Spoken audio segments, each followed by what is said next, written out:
Welcome to another episode of the Park Bench, and I am your host, Scott Bush. And today, we always have a lot of fun on the Park Bench, but today is a more serious subject. Although I have a very fun and entertaining speaker. I've worked with Cheri Hipenbecker before, and Cheri Hipenbecker is General Counsel at Knightberry Title Group, and Cheri has been so giving of her time in educating realtors and sharing her expertise with the Wisconsin Realtors Association, our association, and our board of directors, talking about mortgage fraud. And today we're going to talk a little bit more about some other criminality that's on the rise, and that is the buyer cash to close and wire fraud. And right now, it's my understanding there's about $169 million was lost last year to cybercrime in Wisconsin. Is that true? Yes. Yeah, every year the FBI, through the ic3.gov website, which is their Internet Crime Complaint Center reporting area, releases their report of what's going on with internet crime this year. What's really sad is it started, maybe 10 years ago the report came out, and all you see is an incline on the dollar amounts. Last year there was over $16 billion lost in the United States due to cybercrime. That's in 2024. Of which $169 million was lost due to cybercrime in the state of Wisconsin. I'm appalled by that number. Yeah. I think of what we could build with the schools that we could build, the infrastructure, the sports facilities, the give back to the communities. Instead, it's going overseas to cybercriminals. Yeah. Yeah. And I've actually had talked to several agents over the past couple months who've had these experiences, and when you hear about people who just basically lose a couple $100,000, I mean, that's unimaginable. It's devastating. Yeah. So, what are some of the warning signs? What would you like to share with us about this issue? Maybe what realtors should look for. What have you seen? Everything. Our first incident was in 2011. November 11th, 2011, I know that. That was my 40th birthday. Oh. And that was the time when the cyber criminals were convincing title companies to give them the keys to the kingdom to get into their escrow accounts. That happened in our company. Obviously, we're still around. It's the year 2025. We learned from that mistake. We overcame and we changed. We started then seeing seller proceeds wire fraud, where, again, cyber criminals, maybe 2015, 2016, start saying, hey, title companies, why don't you give me the money instead of giving it to the seller? And because at that time, settlement companies didn't have procedures in place to ask questions and validate, you are Scott, this is your bank account. Because things were evolving through the technology, right. Exactly. So we overcame that. And then, mortgage payoff fraud, that same kind of thing, trying to convince the title companies to send money to the wrong place. We have processes in place to overcome that. What we really have difficulty with in our settlement industry, though, is the buyer cash to close wire fraud. Because it's incoming funds to us, not money that we control going out, money coming to us. And we want to talk to buyers and get it in front of buyers and say, buyers, this is a real thing. If you're going to wire money, wiring is really safe, provided you know who you're wiring to and you send it to the right location. And unfortunately, on a daily basis, buyers get fooled into sending it the wrong location. Okay, and that's where the scammers are coming in with these emails, and they're pirating realtor data and realtor information and realtor emails. Yeah, if you don't have proper security protocols in your email, obviously multi-factor authentication is a must. It is a baseline, but having other EDR, MDR components to monitoring your computer to see if anything else has been compromised. I can tell a story about last week. We stopped a $997,000 wire fraud. I will repeat that again, $997,000 wire fraud. Wow. And it was in a construction dispersing case, and the property owner admitted that it was their email that had been compromised, property owner being a developer of sorts, because even though they had multi-factor authentication, they had what you think you should have. They had a Google Authenticator. An email had come in from the IRS. Everybody opens it up at his company. They didn't realize that it was spam. Spam hits their computer. Now the cyber criminals are tracking. There was one email that they get into the email for this individual. Our people Our people saw some irregularities and said, you know what? We don't need to wire this out today. we'll call tomorrow when everybody's open for business. And everybody Nice. was much happier that we didn't wire out the $997,000. $1,000,000. Wow. So, can you share anything about this recent court case? I think there was a decision yesterday, if I'm not mistaken. Last week. Last week.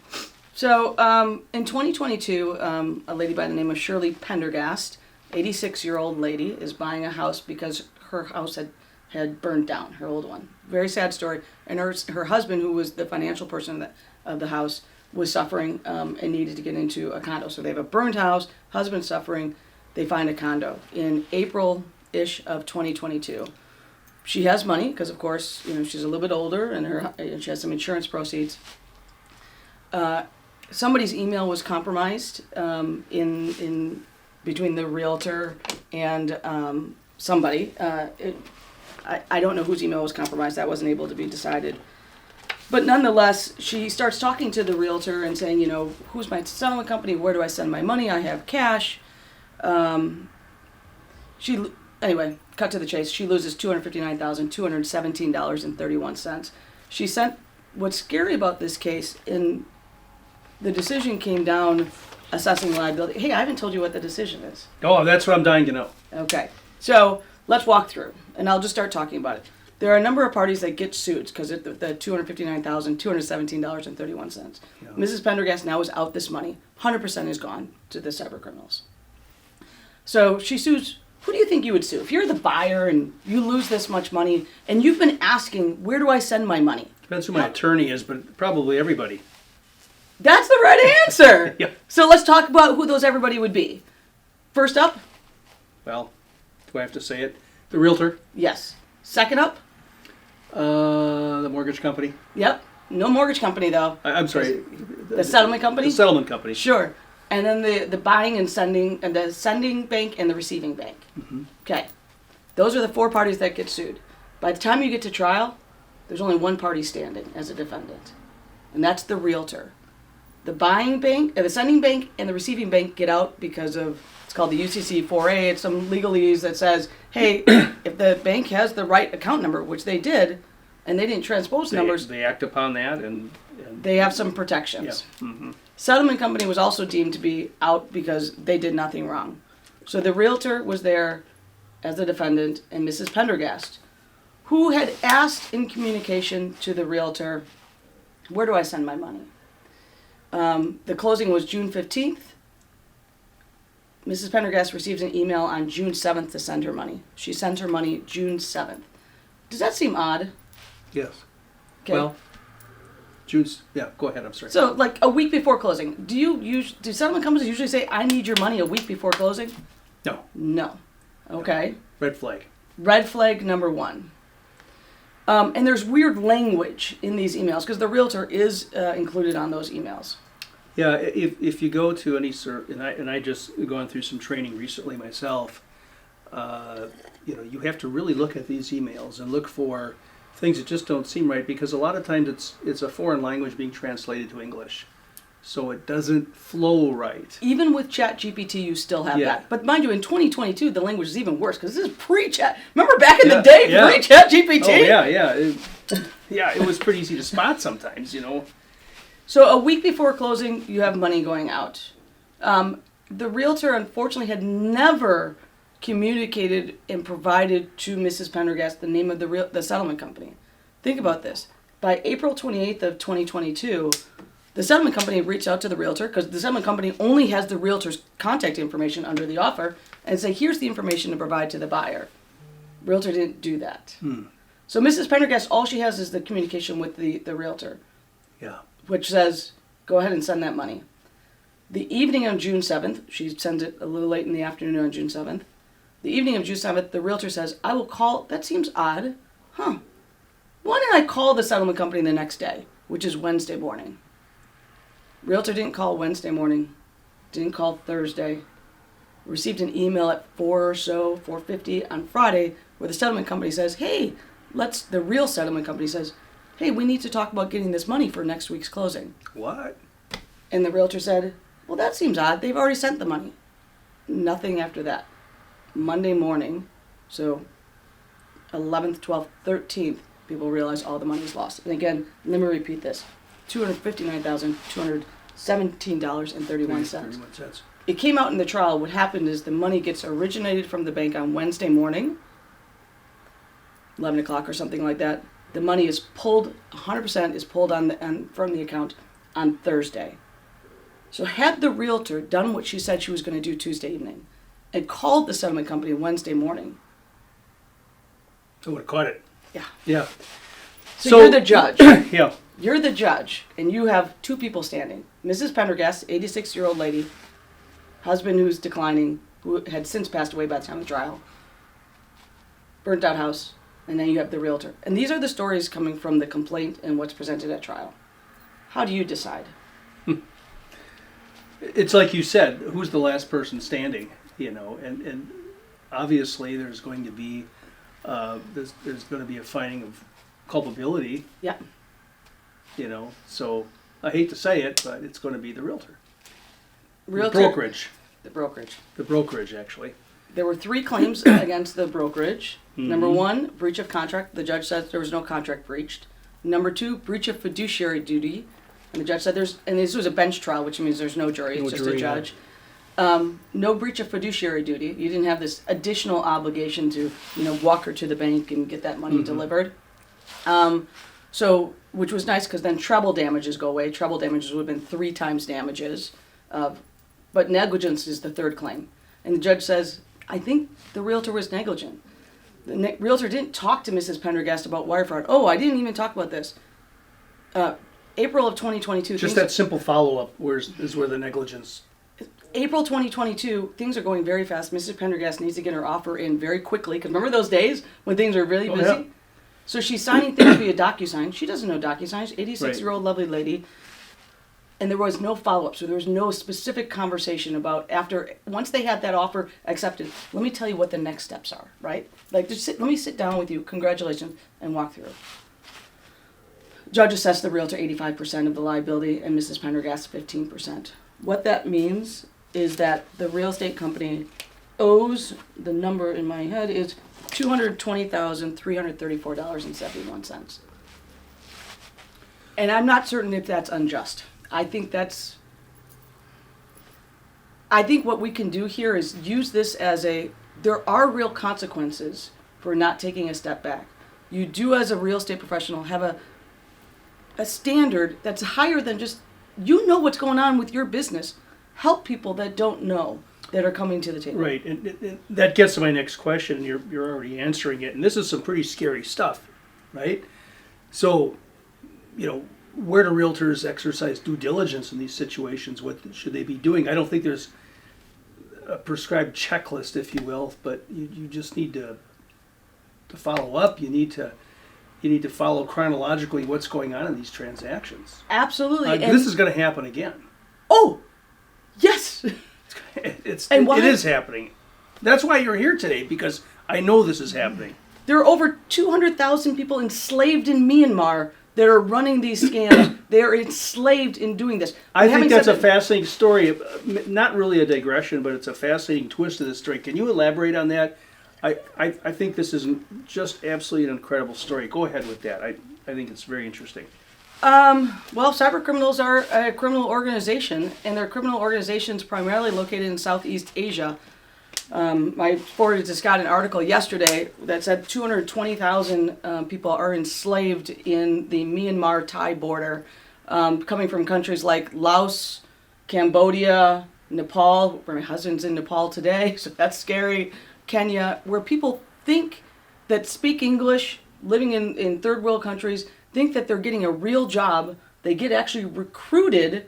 They get like information that says you're going to a real job in a real location in a real country. You're going to be a translator, and then they get literally kidnapped at the airports and are literally put in prison cells with guns at their heads, and they have to fool people into moving money because again, $16 billion. And how do they gain their freedom? Probably through success of. But if they're too good of a scammer, they're not going to let them go. I've heard various different ways of gaining freedom. Yeah. First of all, most of them don't. Yeah. If they do, it's because they broke out for somehow. Mm-hmm. Or another really sad one I've heard is that people, to get out, they have to get other people in, so they become the recruiter. Oh. Yeah. So, and if they're not successful, they get beaten. To death. Anyway, I digress. The point is, I always hear people say, why can't these cyber criminals just go and get a real job? Well, a lot of them were trying to. I've been guilty of saying that too. Yeah. And I have too, right? There's a sympathy that comes in then when you realize these are enslaved people. Right, absolutely. Having said that, let me back up with what we can do, because what we can do to stop this slavery, the best thing we can do to stop the slavery is to stop the crimes and stop getting fooled. How do we stop getting fooled? Realtors. There you go. This is a huge thing. Number one, a couple things that I see that happened in the Pendergast case that you can learn from. Number one, have an actual conversation with your buyers about wire fraud. When we all fill out all of those offer documents, other documents on DocuSign, great. Do people read them? Well, do I always read them? Yes, every word. Sorry. So it's not, look, I don't either. Every time it says, you want to go into some web, sharing your information, come on, you're not going to read it. They put it on there because they have to, and right. So this is one of those things where I think you actually do have to read. And here's when I think in these you read circumstances, absolutely. And I think when you do it, the timing of it is after the offer is accepted. You say, congratulations, now let's talk about your money. You have a lender? Okay, your lender is going to communicate with you and work with you and make sure that the money gets to the right place. But you're doing a cash or some hard money lender, you got to talk to everybody and say, let me introduce you. That's number two. You talk about wire fraud and then actually introduce the realtor to the settlement company. In that other instance, again, I said April 28th, the settlement company did what they had. They knew who the agents were. They didn't have contact information for the buyer and seller. So the settlement company did what they were supposed to do, sent the information to the agents. Agents were supposed to send that along to the buyer and seller. What we at our company do is right away when an order is entered, we say, hey agents, can you help us out? Can you give us the buyer-seller contact information? And then we'll pick up the phone. We'll call the buyer. We'll call the seller. We'll have those conversations.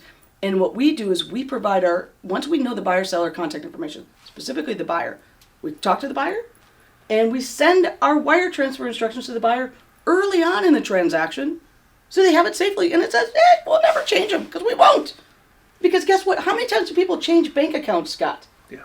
Never, especially in 45 days. Yeah. So those are the two huge things you can do is have the actual conversation and introduce early on in the transaction your buyers to the settlement company. And I know split transactions can cause some confusion here. That's okay. The settlement companies can work together. If your buyer sends the money to settlement company one, but there's another settlement company involved in that because it's a split or bifurcated transaction, don't worry. So we can work together. That's fine. Yeah, absolutely. So I think those are the two major things. And then if you see, here's another thing where it failed, unfortunately. If you see something odd, stop, drop, and roll. That's the language in our company. Yeah. In this case, the realtor said, I will call the next day to confirm. And she knew there was something odd, like wiring a week before closing, weird language, like, come on. Make sure you really look at those email links too, because, a lot of times you can tell. If you know what you're looking for, you can always tell a lot of times those scam email links as well. Absolutely. So stop, drop, and roll. If you think something's weird, stop, drop, roll. Always go to the internet. Question, everything, yeah. Go to the internet. Never rely upon the phone number in the emails you receive. Go to the internet, get an independently sourced phone number, call. Hey, I pick up the call at 2 a.m. in the morning. Somebody loses money, I'll pick up the call at 2 a.m. in the morning. I got no problem with that. Because time is of the essence. Because you heard me say it. It was less than a day and a half between the money sent and all the money moved out of the account.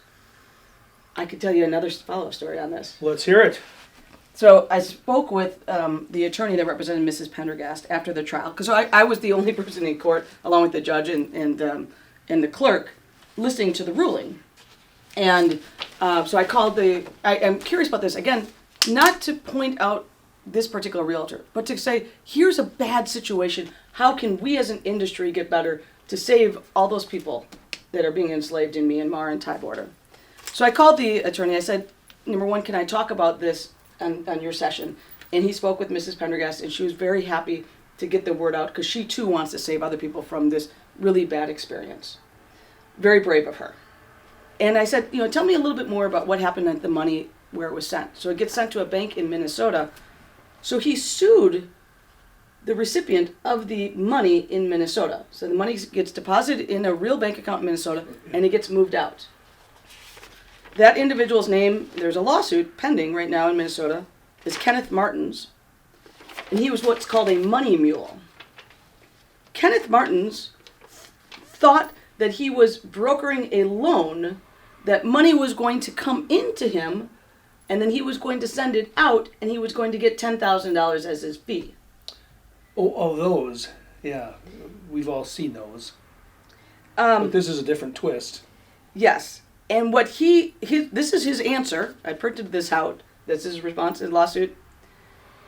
And he says, it's not my fault the money is lost. I didn't realize it was a theft. I thought it was part of a loan. And he was told to buy Bitcoin. Oh, well. And that's why the money is lost. You can't, Bitcoin. That's why it takes zero time to transfer these funds. Yeah. Last week, I received a call on my cell phone from somebody who told me they were from the sheriff's department and that there was a bench warrant for my arrest, and they wouldn't tell me why, but I had to report to a Bitcoin, kiosk or something like that. I couldn't stop. I mean, it was laughable, but anyway. So, yes, apparently it was successful to this guy Yeah. who submits an answer on, I highlighted a bunch of these things, but if anybody wants to read this answer, the point is that, well, he's upset because he never received his $10,000. Oh, the nerve. Oh, boy. So I thought that was an interesting twist that I was not aware of. For realtors, though, hopefully we've talked about a couple things. Definitely, if you don't have multi-factor authentication on all of your emails, that's a baseline. Stop, go to YouTube, type multi-factor authentication, and whatever your email service provider is, Gmail, Yahoo, add it. Add it in. How much does it cost, Scott, to do that? It doesn't cost anything. Zero. Yeah, it doesn't cost anything.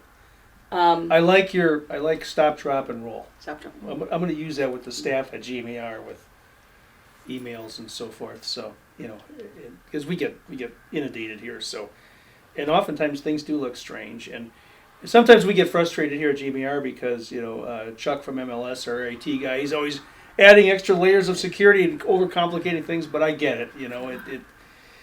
Yeah. So, any last wrap-up comments you'd like to make to all the realtors out there, members of the Greater Milwaukee Association of Realtors? Yeah. Oh, thank you. I mean, we're great partners. The vast majority of these transactions go through safely. It's just that one that doesn't. These are big dollars, and they can be little dollars as well. The cyber criminals will take $5,000. No That's problem. That's a day's work. $5,000. Day's work. Earnest money. Yeah. Earnest money scams. The best thing you can do is do that direct connection with the settlement company early on in that transaction, so that because if you're telling us only communicate with you, not with that buyer, we don't get the opportunity to be able to safely provide our wire transfer instructions. Oh, and wires, we don't need wires all the time, guys. We really don't. I'll take a certified check all day long. If somebody wants to send me a certified check early on in the transaction, Mrs. Pendergast could have easily brought that in. Or have it couriered or whatever. Or walk it to us. Or we have walk offices. it over, yeah. That's great. I mean, that's fine. Or I'll send you a FedEx label. That's fine. I can let it season in our account. That works just fine. Okay. That works just fine. The only time I need a wire, and here's the only time, is if money is coming in only via wire, and I'm asked that same day to send out that money via wire. Mm-hmm. I can't take a certified check because I don't have real money until it seasons. So if the seller says I need a wire out, which sometimes sellers do, then either I need a wire in or I need that certified check, a week before closing so it can season and fully clear and settle through our accounts. Sure. That's it. So if you have cash transactions, heightened alert, please. Heightened alert. And thank you. Let's stop these criminals. Thank you very much. Yeah, thank you very much. So in this episode of the Park Bench, I'll also include some links that you provided me. There's your interview with Wisconsin Realtors Association. There's some rather great in-depth knowledge on there. And also, I think I can include PowerPoint. I can include this on there as well. Is that okay if I do that? I'll send you the actual complaint. Oh, okay. Buyer cash to close wire fraud. What would you do? Yeah, we can sit down as a team at Knightberry. Any of our staff people can sit down with your team and just talk through as a tabletop discussion about what could have done better in that case, Yeah. and so that you can implement it in your offices. Okay, because this is still this is a very expensive issue, so we want to stay on top of it. So thank you, everybody. We appreciate it. And Cheri, thank you so much. I really appreciate you taking time out of your very busy day to come and meet me in the park. Hello, it's October 2nd and it's still beautiful outside in the park, so happy to. And the nice thing about my park is that it's beautiful like this, even in January and February. It's just amazing, Well, the colors are about to pop. It is Ice Age month here in the state of Wisconsin, Yeah. so get out there, outside on the trails. That's it. Wave bye.